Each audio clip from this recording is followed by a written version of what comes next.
రాష్ట్రంలో అంతా అవినీతిమయంగా మారిందని వైసీపీ ఎంపీ అభ్యర్థి ఆదాల ప్రభాకర్ రెడ్డి అన్నారు.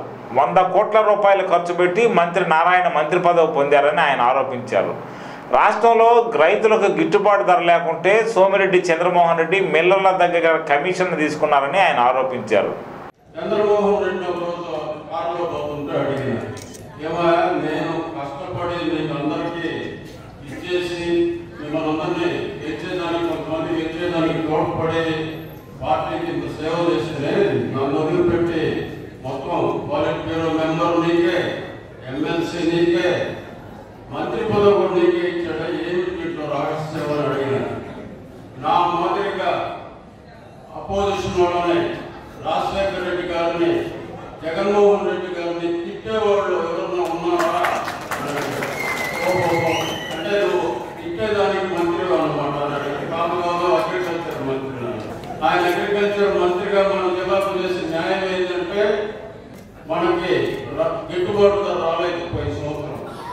ఆ సమయంలో గిట్టుబాటు ధర ఇచ్చేదానికి ప్రభుత్వం సిద్ధంగా ఉంటే దాన్ని తొక్కిపెట్టి ఇక్కడ రైస్ మిల్లర్ల దగ్గర డబ్బు తీసుకొని మనకి రైతుల్ని సర్వనాశనం చేశాడు.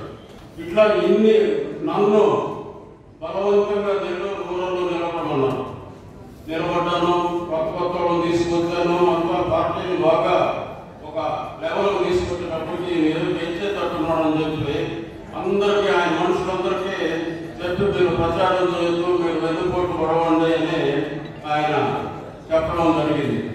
ఈ విషయం నాకు తెలిసిన వాటినే నేరుగా హైదరాబాద్ విజయవాడకు పోయాను, ముఖ్యమంత్రి గారికి వెళ్తామని. అక్కడ మేనేజ్ చేసి నన్ను ముఖ్యమంత్రికి కలవలేకుండా చేశాడు. నేను ఒక 2-3 గంటలు ఉండి చూసి నేరుగా నెల్లూరుకు వచ్చేసి తెల్లవారు వేసి హైదరాబాద్ వెళ్ళిపోయాడు.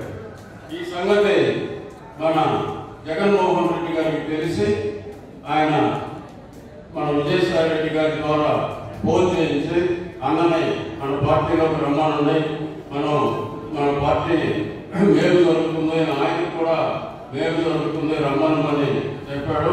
వెంటనే పోవడం, అదే రోజు సాయంత్రానికి పార్టీలో చేరడం, నిన్న వచ్చి ఇక్కడంతా ప్రచారాలు. ఎవ్వరు బాధపడాల్సిన పని లేదు, ఇబ్బంది పడాల్సిన పని లేదు. మిమ్మల్ని దగ్గర పెట్టుకుంటాం, మీ సమస్యలన్నీ కూడా పరిష్కరిస్తాం. అందరికీ ఒకటి మనం చేస్తా ఉన్నాం. ఓవర్ కాన్ఫిడెన్స్ అనేది వద్దు, అతి విశ్వాసం అనేది వద్దు. ఎంత కష్టపడి పనిచేస్తే అంత మంచి మెజారిటీ మనకు వస్తుంది. ఈరోజు ఆదాల ప్రభాకర్ రెడ్డి గారు మన పార్టీలోకి రావడం మనందరి అదృష్టం. ప్రతి ఒక్కరూ చాలా కష్టపడి మంచి మెజారిటీతో విజయం సాధించుకున్నాం. జగన్మోహన్ రెడ్డి గారు ప్రకటించిన నవరత్నాలను ప్రజల్లోకి తీసుకువెళ్ళండి, అవే మనల్ని గెలిపిస్తాయి. ప్రతి గడప తొక్కండి, జగన్మోహన్ రెడ్డి గారు చేసే పనులు వివరించండి. మీ అందరి ఆశీర్వాదం నాకు ప్రభాకర్ అన్నకి కావాలి. మీ అందరి ఆశీర్వాదంతో, జగన్మోహన్ రెడ్డి గారి అండదండలతో వైఎస్ఆర్ కాంగ్రెస్ పార్టీ తరఫున శాసనసభకు పోటీ చేస్తున్నాను. మొట్టమొదటి నుండి మీరందరూ కూడా